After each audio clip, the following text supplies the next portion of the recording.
Ostatnie szybkie szkolenie online SC544 albo jakiś inny kod podobny, który odpowiada za błędy grzejnika.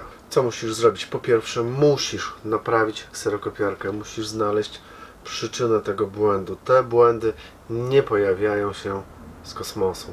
Jest uszkodzony termistor, termostat, lampa, folia, nie wiem, znajdź. Jeżeli już wykonasz naprawę, znajdziesz uszkodzone elementy, naprawisz je, musisz mieć nowy bezpiecznik, tak zwany Pico Fuse. Musisz go wsadzić do grzejnika, żeby zresetować kserokopiarkę.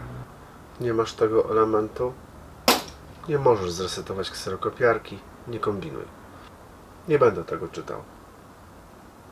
Wejdź w tryb serwisowy, jeżeli nie wiesz jak, to lepiej nie wchodź. I wejdź w ten podpunkt SP3 701 numer 118 i towarzyszące obok. 118 powiedz maszynie, że wsadziłeś nowy element, czyli wybierz jedynkę, zatwierdź hashtagiem, potem po prostu wyłącz kopiarkę. Znajdziesz 3 podpunkty, nie będę wszystkich mówił, nie jest tak łatwo. 118 i szukaj pokrewnych.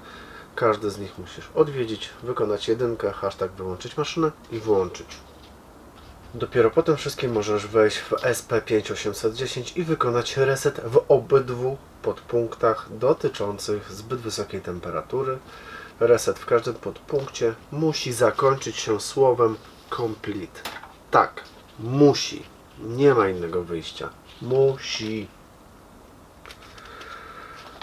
A na koniec przelewasz na moje konto 500+. Fajnie, nie? Pozdrawiam.